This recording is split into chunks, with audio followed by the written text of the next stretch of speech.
Hello everyone, कैसे हैं आप लोग। उम्मीद करते हैं काफ़ी अच्छे होंगे। और जो भी बच्चे क्लास 10th की तैयारी कर रहे हैं, 2027 में एग्ज़ाम देने वाले हैं, उन लोगों के लिए फिजिक्स के हम 10 इम्पॉर्टेंट क्वेश्चन पढ़ाने वाले हैं इस वीडियो में। फिर ऐसे ही 10-10 का हम अलग अलग सीरीज लेते आएंगे। चलिए, पहला जो इसमें प्रश्न है फिजिक्स का, प्रकाश कौन सा तरंग है।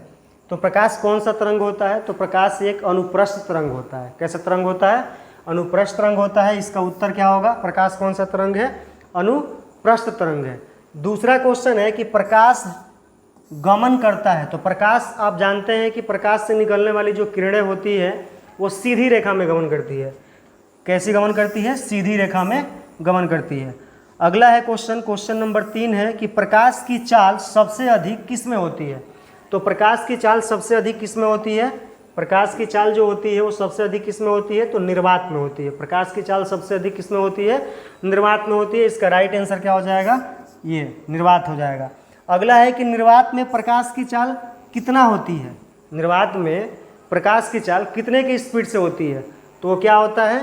3 × 10⁸ मीटर प्रति सेकंड। 3 × 10⁸ मीटर प्रति सेकंड। अगला क्वेश्चन है कि प्रकाश परावर्तन के कितने नियम है। प्रकाश परावर्तन के कितने नियम है? क्वेश्चन नंबर 5 है। तो आप लोग कमेंट करके बताइएगा प्रकाश परावर्तन के कितने नियम होता है।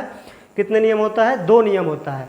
प्रकाश से आने वाली किरणें जो होती है वो चिकनी सतह से टकराकर क्या हो जाती है? लौट जाती है। प्रकाश से आने वाली किरणें चिकनी सतह टकरा करके लौट जाना क्या कहलाता है? प्रकाश का परावर्तन कहलाता है। 2 नियम होता है। अगला क्वेश्चन है प्रकाश के परावर्तन के नियम निर्धारित होता है। तो प्रकाश के परावर्तन के नियम से निर्धारित क्या होता है कि आने वाली जो किरणें होती है, विलंब है, आने वाली किरणें जो होती है उसको आपतित किरण बोलते हैं, और टकरा करके वापस जाने वाली किरणों को परावर्तित किरण बोलते हैं। तो उससे 2 एंगल बनता है। एक बनता है एंगल आई और दूसरा एंगल बनता है आर। यानी आपतन कोण और परावर्तन कोण हमेशा आपस में क्या होता है? बराबर होता है। तो ये राइट आंसर हो जाएगा। अगला जो हमारा क्वेश्चन है वो देख लीजिए, क्वेश्चन नंबर 7। समतल दर्पण द्वारा बना प्रतिबिंब होता है। तो समतल दर्पण द्वारा जो प्रतिबिंब होता है हमेशा कैसा बनता है? सीधा बनता है और काल्पनिक बनता है, उल्टा नहीं बनता है। तो इसका आंसर क्या हो जाएगा? काल्पनिक। अगला है कि दर्पण के सामने किसी भी दूरी पर स्थित वस्तु का प्रतिबिंब सीधा प्रतीत होता है, वह दर्पण कौन सा है। तो अभी तो आपको बताएं कि अगर किसी दर्पण से प्रतिबिंब अगर सीधा बनेगा तो वो दर्पण कैसा होगा? समतल होगा। जब बाल संवारते हैं या चेहरा देखते हैं तो उस समय किस दर्पण का हम लोग प्रयोग करते हैं? तो समतल दर्पण का प्रयोग करते हैं। तो आप समझ ही गए होंगे कि दर्पण के सामने अगर किसी वस्तु का प्रतिबिंब कैसा बनता है? सीधा बनता है। कैसा बनता है?